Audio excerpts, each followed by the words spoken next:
मुझे तुम्हारी कंपनी, तुम्हारे शेयर्स, तुम्हारे इन्वेस्टमेंट्स कुछ नहीं चाहिए।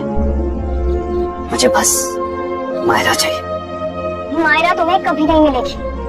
उसे 9 महीने मैंने अपने पेट में रखा, इसलिए नहीं ताकि तुम एक दिन आके मुझसे छीन लो। तुम क्या चाहते हो?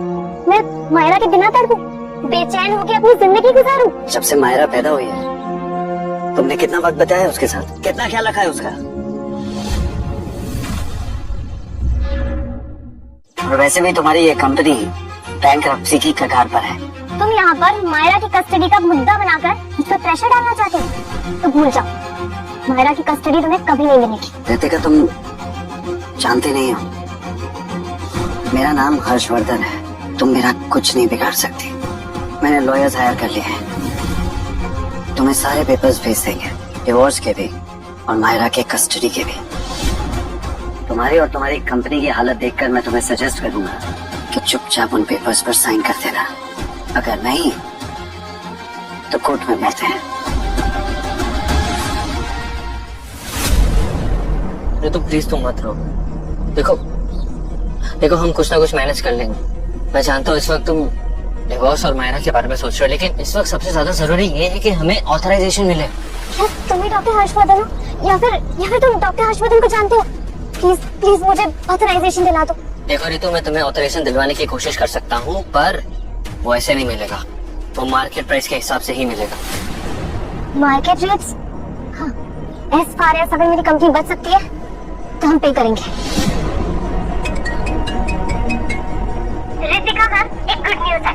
साइंस एंड टेक्नोलॉजी के कॉन्फ्रेंस के लिए एल्जिटॉन कंपनी के सीईओ राजी हो चुके हैं। क्या? ग्रेट। क्या हुआ? मुझे कॉन्फ्रेंस का इनविटेशन आया है। अगर मैं कॉन्फ्रेंस के दौरान डॉक्टर हर्षवर्धन को इम्प्रेस कर पाई तो मुझे ऑथराइजेशन मिलने के चांसेस है। तुम्हें क्या लगता है? That's correct. I have full confidence in you. एक बार मुझे कॉन्फ्रेंस मिल जाए फिर मैं अभय को देख लूंगी। ये लो सारे डॉक्यूमेंट्स। इन डॉक्यूमेंट्स की वजह से, इनकी मदद से तुम डॉक्टर हर्षवर्धन बन सकते हो। डॉक्टर हर्षवर्धन ने अभी तक पब्लिक को अपनी दिखाई नहीं। इनफैक्ट उनके ऑफिस स्टाफ ने भी उन्हें कभी नहीं देखा। तुम्हारा रास्ता बिल्कुल खुल गया है। बॉस की बात याद है ना? बिल्कुल याद है। अब मैं डॉक्टर हर्षवर्धन बनकर खन्ना फार्मास्यूटिकल्स में एंटर करूंगा और किसी को कुछ पता भी नहीं चलेगा। आपको जो चाहिए वो मैं लाके दूंगा।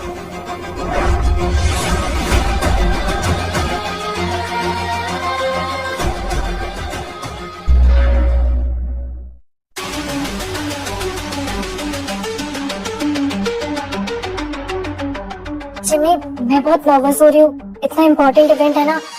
तुम्हें क्या लगता है? तुम बस अपना कॉन्फिडेंस रखो। आज हम साथ में मिलकर ये मंजिल हासिल करेंगे।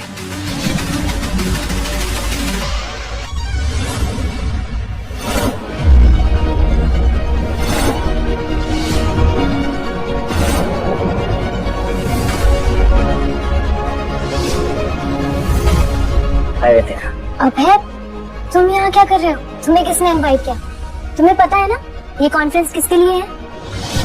पैसों के लिए ही तो आया होगा। वैसे भी फ्रॉड करके ही तो आगे बढ़ता ही है। हाँ, सही कहा तुमने। यहाँ भी फ्रॉड करने के लिए आया होगा। एक्चुअली मुझे डॉक्टर हर्षवर्धन ने इनवाइट किया है। ये नाटक अभी तक कर रहे हो तुम? देखो, तुम्हारा स्टाफ तक तुम्हें नहीं जानता। कितना झूठ बोलोगे और तुम? शायद तुम्हें ये नहीं पता कि डॉक्टर हर्षवर्धन की डिग्री यहाँ पर डिस्प्ले पर रखी हुई। यहाँ ऐसे कॉन्फ्रेंस अटेंड करने की औकात नहीं है तुम्हारी। सुनिए सब लोग, ये आदमी मेरा एक्स पति है और पैसों के लिए मेरे पीछे पीछे यहाँ तक आ गया और यहाँ तक कि इसने अपनी बेटी को अपनी तिजोरी में तक बंद कर दिया। What? ऐसे आदमी को अंदर कैसे आने दिया? बेटी को तिजोरी में बंद कर दिया। निहायत ही बेशर्म आदमी है तो। और इतना ही नहीं, ये यहाँ आज डॉक्टर हर्षवर्धन बनकर आया ताकि अपनी एक्स पत्नी को परेशान कर सके। एंड प्लीज आप लोग सब ध्यान रखिएगा, कहीं आपके साथ भी कोई फ्रॉड ना कर दे। ऐसे लोग यहाँ आकर कॉन्फ्रेंस का माहौल खराब कर देते हैं। सही कहा। जब औकात नहीं है इतने बड़े लोगों के साथ खड़े होने की तो आते क्यों हो? निकल जाओ यहाँ से। इसे यहाँ से बाहर निकालने के लिए पुलिस को बुलाना पड़ेगा। Ladies and gentleman, science and technology conference में आप सभी का स्वागत है। आज के कार्यक्रम की शुरुआत करते हैं। मैं हमारे विशेष अतिथि डॉक्टर हर्षवर्धन को स्टेज पर आमंत्रित करती हूँ।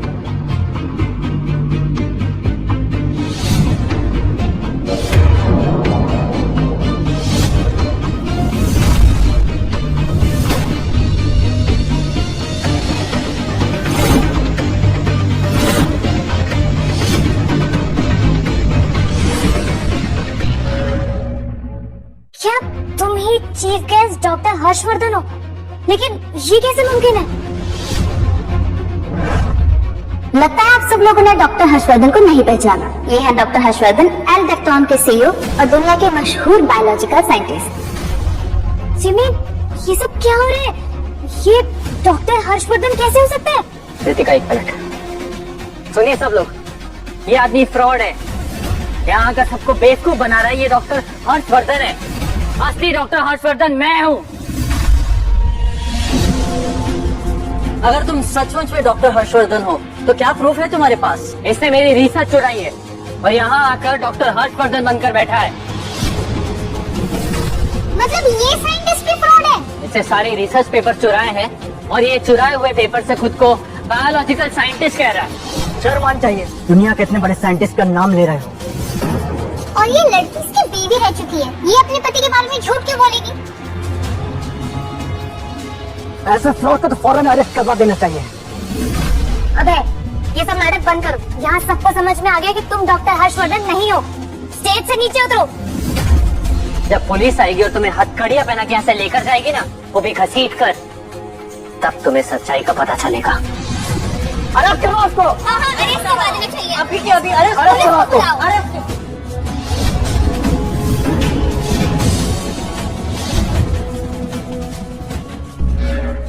मैं मानता हूँ यहाँ मौजूद बहुत सारे ऐसे लोग हैं जिन्होंने डॉक्टर हर्षवर्धन को कभी नहीं देखा, तो आप मानना नहीं चाहते कि मैं डॉक्टर हर्षवर्धन हूँ। लेकिन यहाँ मौजूद कितने लोग हैं जो ये मानने के लिए तैयार हैं कि ये जो शख्स सामने खड़ा है ये डॉक्टर हर्षवर्धन है?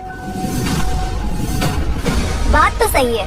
अगर किसी ने ओरिजिनल डॉक्टर हर्षवर्धन को देखा ही नहीं है तो पहचानेंगे कैसे कि कौन है? हम कैसे पहचानेंगे कि असली डॉक्टर हर्षवर्धन कौन है? बहुत ही सिंपल। डॉक्टर हर्षवर्धन के पास बायोटेक्नोलॉजी में पीएचडी है, राइट? Biological scientist. उनसे मैं 2-3 आसान से सवाल पूछूंगा। इतने बड़े साइंटिस्ट हैं, जवाब तो दे ही देंगे। तो डॉक्टर साहब, आप चक्रासन के बारे में कुछ बताएंगे? I am sorry doctor Harshvardhan, आप सुराबी genetical disease and C section के बारे में कुछ बताइए। तुम्हारी हिम्मत कैसे हुई मुझे ये सवाल पूछने की?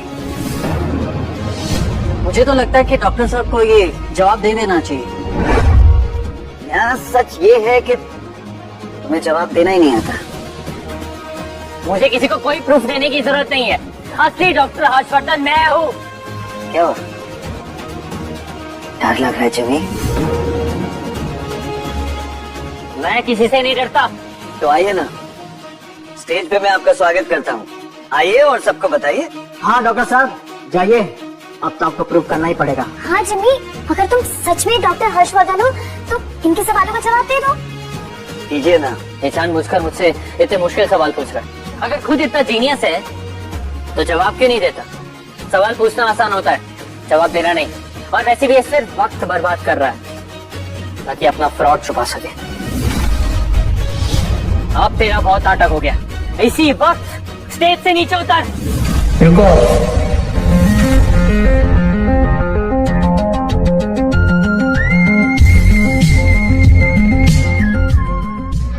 अरे, ये तो एल्डेक्ट्रॉन कंपनी के प्रेसिडेंट हैं, मिस्टर शेखर। कंपनी के सारे ग्लोबल ऑपरेशंस यही संभालते हैं। ये डॉक्टर हर्षवर्धन के सबसे भरोसेमंद आदमी है। मिस्टर शेखर, ये आदमी यहाँ पर खुद को हर्षवर्धन कह रहा है। ये हर्षवर्धन बनकर यहाँ पर आया है। ये आदमी फ्रॉड है, ये सबको यहाँ पे बेवकूफ बना रहा है। ये कह रहा है कि ये हर्षवर्धन है। आप सब तो जानते हैं कि हर्षवर्धन मैं हूँ। इस आदमी को यहाँ से धक्के मार के बाहर निकाल दीजिए।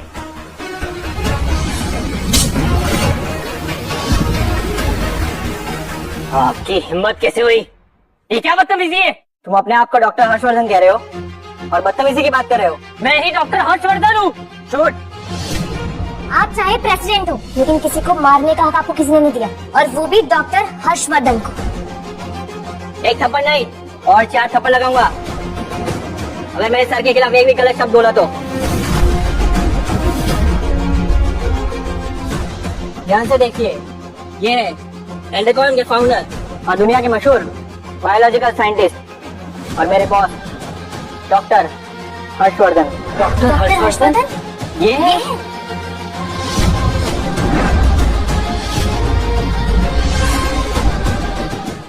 मिस्टर शेखर, आपको कोई गलतफहमी हो रही। ये डॉक्टर हर्षवर्धन नहीं हो सकता। ये 420 है। ये डॉक्टर हर्षवर्धन कैसे हो सकता है? सर, ये मेरा एक्स हस्बैंड अभय है, 1 नंबर का निकम्मा और कामचोर। ये इस दुनिया का सबसे बड़ा साइंटिस्ट कैसे बन सकता है? जिसके साथ मैं पिछले 8 साल से काम कर रहा हूँ, उसे पहचाने में मैं गलतफहमी करूंगा। और एक बात तुम ध्यान से सुन लो, मेरे सर के खिलाफ एक शब्द भी बर्दाश्त नहीं करूंगा। लेकिन लगता है यहाँ कुछ लोगों को अभी भी यकीन नहीं हुआ है, तो आज सबको सबूत भी मिल जाएगा। एक ऐसा सबूत जिसके बाद किसी के दिल में कोई शक नहीं रहेगा।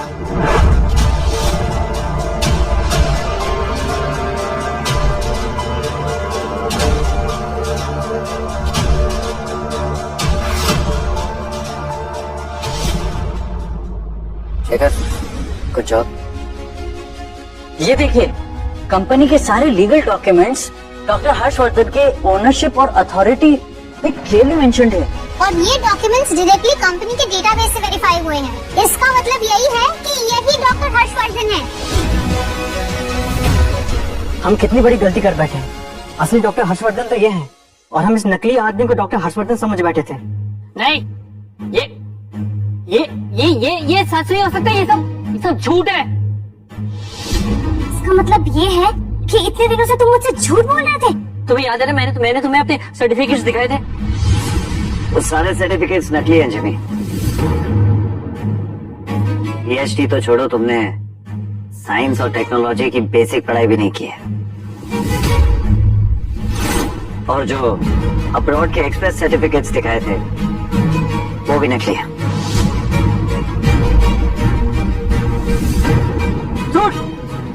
तुम मुझे गिराने के लिए सारे फेक डॉक्यूमेंट्स बनाए तुमने। ये वही ब्लैक लिस्टेड कंपनी है जिसके लिए तुम काम करते थे। इंडिया की कॉन्फिडेंशियल रिसर्च चुराकर बाहर बेच दिया करते थे। और तो और तुमने मेरे रिसर्च पेपर चुराने की भी कोशिश की थी। जिमी,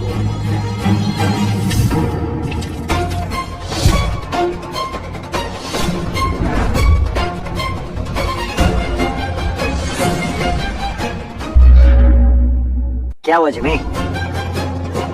सच सामने क्या आ गया तुम्हारी? तुम बोलती बंद हो गई।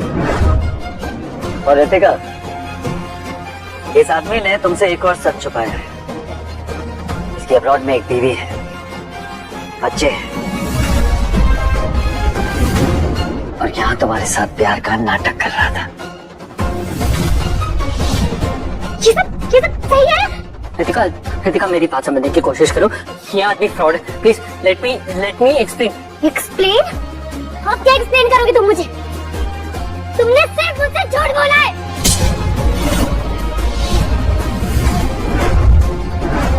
मुझसे दूर रहो झूठे। एक दिन मुझे अभय का कॉल आया। उसने मुझे कहा कि खन्ना फार्मास्यूटिकल्स के कुछ राज है उसके पास। उसने मुझे फोन पर धमकी दी कि अगर मैंने तुमसे ब्रेकअप नहीं किया तो वो सारे राज एक्सपोज कर देगा।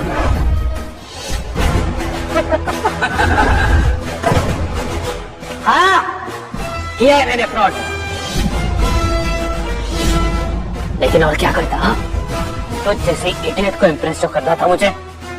तुमने मुझे इडियट कहा? इडियट तो बहुत छोटा वर्ड है तेरे लिए, पर हाँ तू इडियट है। मेरी सिर्फ 2 बातों में इम्प्रेस हो गई थी।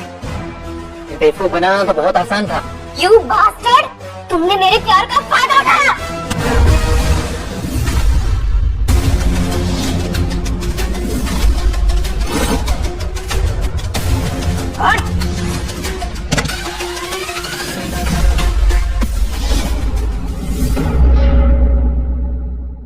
इतनी मुश्किल से मैंने इस अभय को रास्ते से उठाया था।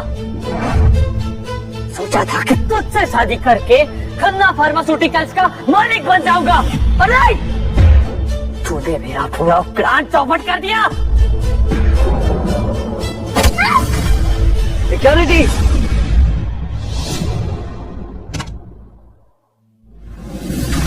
अबे तुझे लग रहा है तू इस बार जीत गया ना? मैं वापस आऊंगा। इस बार तेरी बेटी तड़पेगी नहीं, जान से जाएगी। तेरे जैसे लोग देश की रिसर्च चुराकर देश का नुकसान करते हैं। तेरे जैसों की यहाँ कोई जगह नहीं है। हाँ? ले जाओ इसे।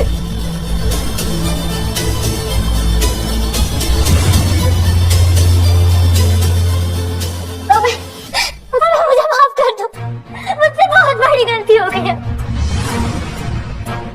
मेरा तुम्हारे और मायरा के अलावा कोई है ही नहीं। मेरा परिवार मुझसे मत जीत। मैं हाथ छोड़ता हूँ, मैं भीख मांगता हूँ तुम लोगों के साथ में मेरी बच्ची की जान बचा दो। जिम्मी की बातों में आ गई थी। प्लीज मुझे माफ कर दो, माफ कर दो प्लीज। तुम जानती हो रितिका, जब मैंने तुम्हें पहली बार देखा था मुझे तुम तब भी पसंद आ गई थी। मुझे लगा तुम बाकी लड़कियों से अलग हो जो सिर्फ पैसे और स्टेटस नहीं दिखती। लेकिन कितना गलत था मैं। शायद मुझे मीठी बातें करने नहीं आती थी और इसी वजह से मैंने ये बात कभी किसी से नहीं कही। मेरा असली नाम हर्षवर्धन है।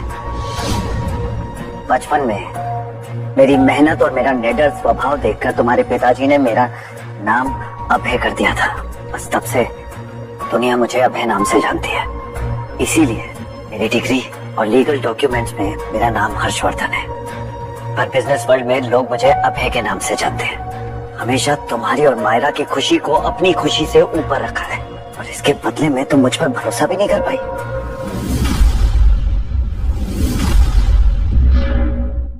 अबे मुझसे गलती हो गई, क्या तुम मुझे एक और मौका दे सकते हो? मैं वादा करती हूँ अब मुझसे कभी गलती नहीं होगी, बिल्कुल भी नहीं। तुम सब कुछ वापस ला सकती हो रितिका, लेकिन मेरे दिल में जो तुम्हारे लिए प्यार था वो वापस कभी नहीं आएगा। तुमने मुझे और मायरा को हमेशा हमेशा के लिए खो दिया। उस दिन मायरा को तिजोरी के अंदर बंद करवाने के पीछे भी जिम्मी ही था।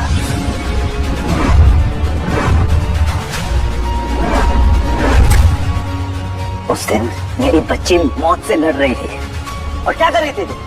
अपने उसी जिम्मी का साथ दे रही थी, मुझ पर शक कर रही थी, मुझ पर हंस रही थी। उस दिन इमरजेंसी रूम में भी तुमने मुझ पर शक किया था।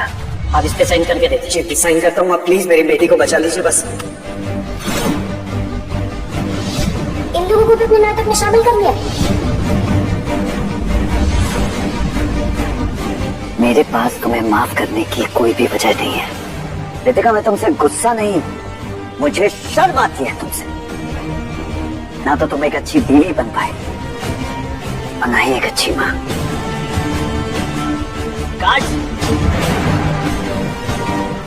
मैडम को बाहर छोड़ देना एंड मेक श्योर करना कि वो वापस अंदर ना आ पाए। नहीं अब ऐसा मत करो प्लीज, मुझे मेरी मायरा से दूर मत करो। मेरा परिवार अच्छे लगते हैं।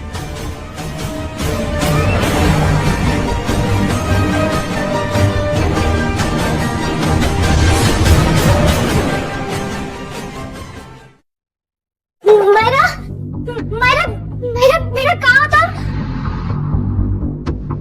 कहीं अबे मायरा को साथ में लेकर तो नहीं चला गया?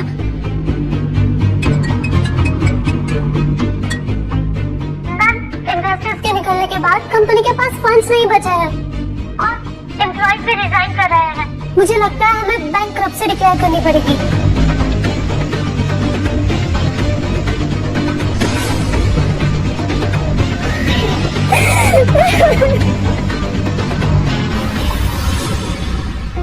सर, हॉलीडेज कैसे रहे? बहुत अच्छे थे शेखर। मायरा के साथ बहुत टाइम बाद अच्छा टाइम स्पेंड किया। Good to hear sir. वैसे मायरा के स्कूल ट्रांसफर के पेपर भी कंप्लीट हो चुके हैं। वो नेक्स्ट वीक से अपनी नई स्कूल ज्वाइन कर सकती है। Really that's very nice to hear. Sir एक बात नोटिस की आपने, श्रुति में मायरा का बहुत अच्छे से ख्याल रखती है। हाँ, मैंने भी नोटिस किया है कि मायरा भी उससे बहुत अटैच्ड है और मायरा जब हॉस्पिटल में थी तब भी श्रुति ने उसका बहुत अच्छा ख्याल रखा था। सर एक और बात कहूँ आपसे, आपको नहीं लगता मायरा को माँ की जरूरत है? और सच कहूँ तो मायरा श्रुति मैम को भी अपनी माँ की तरह देखने लगी है। शायद आपको भी इस बारे में सोचना चाहिए। शेखर, ज्यादा फ्री होने की जरूरत नहीं है, समझा? चुपचाप गाड़ी चलाओ। इसके बाद टेडी बेयर आता है और वो मायरा को खा जाता है।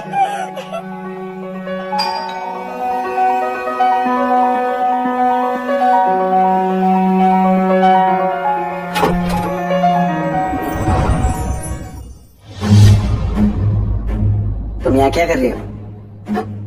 मायरा, मायरा, मायरा बेटा देखो, मैं तुम्हारे लिए क्या लेकर आई हूँ।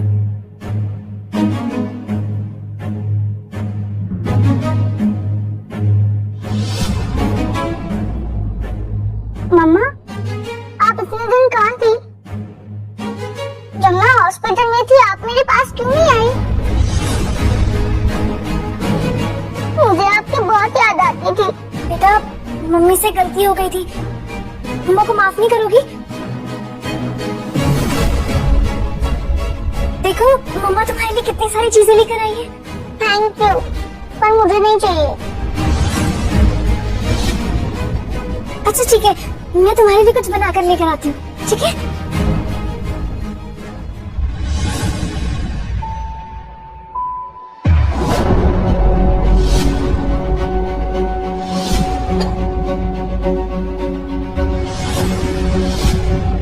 ये कौन है? ये हमारे किचन में क्या कर रही है? ये मेरी कलीग है, श्रुति। पिछले कुछ दिनों से मायरा का ध्यान रखने में हमारी मदद कर रही है। ये श्रुति आंटी है और ये मुझे बहुत पसंद है और ये मेरा बहुत ख्याल रखती है। अब मैं आ गई हूँ ना, अब यहाँ किसी की जरूरत नहीं है। श्रुति आंटी, छोड़ो श्रुति आंटी को।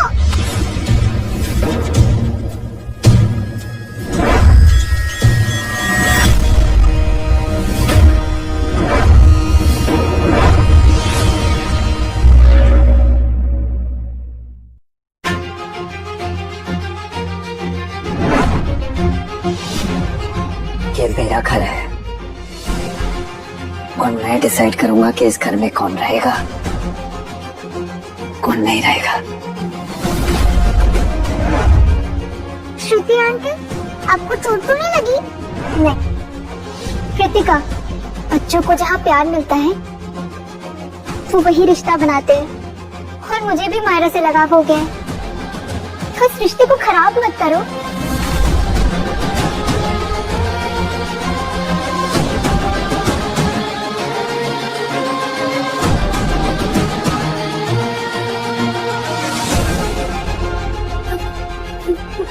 मुझे लगता है कि इस घर को मेरी कोई जरूरत नहीं। मैं वादा करती हूँ कि इस घर में मैं कभी नहीं होंगी, कभी भी नहीं।